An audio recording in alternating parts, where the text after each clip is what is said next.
Hey guys, welcome back to my channel. For today's video, I will be telling you some of my K-pop predictions for the upcoming year of 2021. Instead of doing it randomly, I will be doing it group by group, in specific for 6 groups that I stan. I see no point in just talking about random groups I don't even know or care about enough to have predictions in the first place. Stay till the very end of the video to see my predictions for Blackpink and especially BTS, because I have a lot, some even controversial ones. Anyways, without any more talking, let's get into it.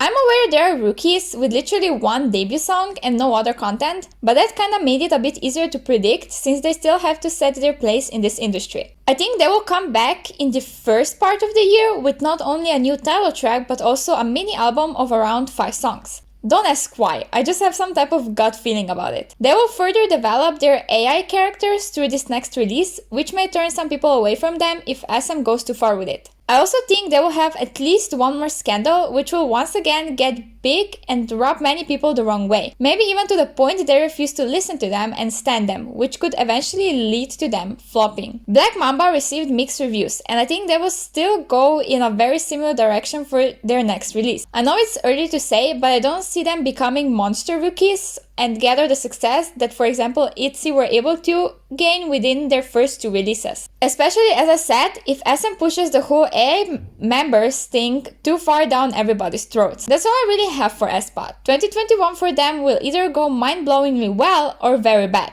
to the point their album sells really poorly. I unfortunately think it will be the latter, but we will have to wait and see. This one is going to hurt a lot of your souls, and it also hurts mine, just thinking about it, let alone saying it out loud. But I have to, that's literally the point of this video. They haven't had a single release in 2020 as a whole group. Not a single one. It's partially understandable because of Wendy's injuries and recovery, but still. SM already stated that in early 2021 they're going to have a comeback, so I guess that's happening hopefully. But I also think this will be the one and only group release we will be getting for the entire year, sadly. SM will pull FX card on Red Velvet. If not in 2021, then definitely the year after. Unless Aespa completely flops, then they may focus their attention back to Red Velvet. But if Aespa does get at least middle level of sales and success, Red Velvet will be pushed somewhere in the back. It's not avoidable at this point, and we have to prepare for it. Since 2020 was the year for Arena and Sulji to get a subunit, I think in 2021 we might get another one. I know this is an unpopular opinion, but I think it will be Joy and Yeri, while Wendy will debut solo sometime in the future. Don't ask why, I might be totally wrong, but I can definitely see that happening. Either way, it will be very successful and well received, continuing their great popularity, especially in Korea.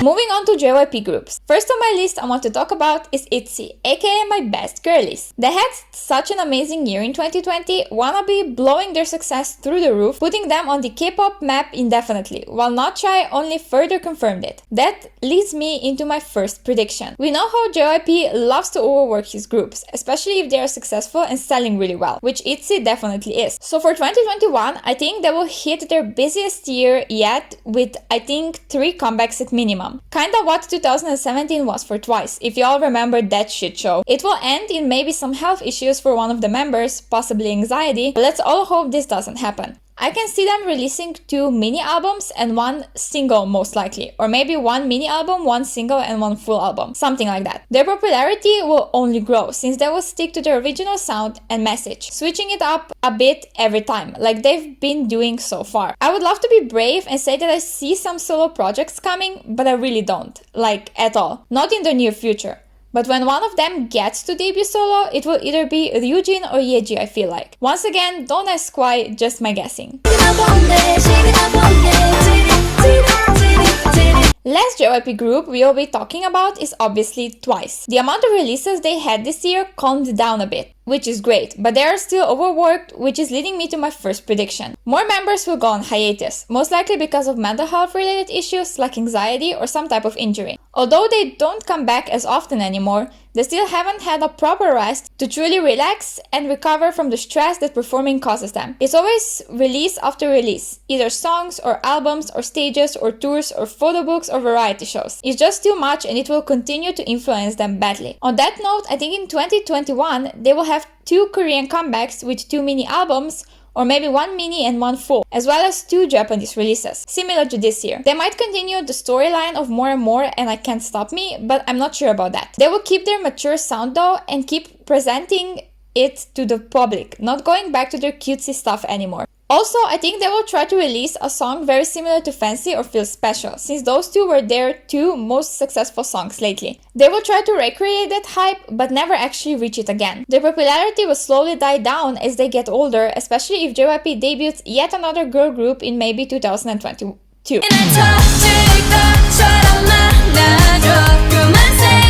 Ah, my queens! They've had an amazing year in 2020, with not only 2 pre-releases, a full album and 1 main title track, but also growing popularity, especially in the West, thanks to also their Netflix documentary. But, I don't think 2021 will be nearly as bright and successful. Here is why. First of all, I definitely see them going back to 1 release per year only, with a mini album of like 4 or 5 songs coming along with it. Just like it was before 2020 arrived. Yes, they did give us more comebacks like we wanted, but with each release, the hype for it and therefore views were a lot lower. The album did insanely well, no doubt, but that's because it is their first full album. For music videos though, each of them had lower views and attention. How You Like That had without a doubt the most hype, because we've all been waiting a whole damn year for it. After that, a lot of content became boring to many blinks and they stopped hyping them up. It's the lack of releases that made Blackpink different and created such a hype for their each comeback. Budget-wise, it was just better for YG overall, which I think they saw and will go back to in 2021. I think we will also finally get the long-awaited and 500 years ago promised Rosé's solo. They have promised it for September of this year, which clearly didn't happen, but next year they may have a comeback as a whole group in like first part of the year, and then in the second part Rosé will release her solo with maybe a mini album consisting of 3 or 4 songs at best. It will do insanely well and she will be promoting it for maybe 2 weeks on music shows. At least I for God's sake hope so. I don't see any solo releases of Lisa and Jisoo by the way, as well as not a solo comeback for Jennie. I thought I would just add this at the end. I have so much to discuss for BTS, both in terms of their group activities as well as solo related stuff, so we better get into it. For group releases, I think they will have 1 in the first part of the year, maybe around April or May, and another in the second part of the year, October or November. I don't even know what to tell you about the type of concept they may do, because they always surprise us with each damn comeback. I just dare to say at least one of them will be darker themed. Maybe along fake love vibes. I hope for that so badly. Now for solo stuff, I think Jin will release a single or something as a goodbye for his birthday and before he enlists into the military in 2022. This will most likely be out on his birthday exactly or sometime in December. Definitely an emotional ballad. Heartbreaking will make us cry. As for any possible mixtapes being released, we got some teasers for Yoongi's 3rd one, but I think that's a 2022 project in my opinion. We will see. But I do think either Taehyung or Jungkook will come by and deliver their mixtape finally. Maybe Taehyung honestly, because his own seems to be further in the process, or he is more satisfied and confident about the songs than Jungkook is. But Jungkook will for sure deliver too, just maybe in 2022 instead.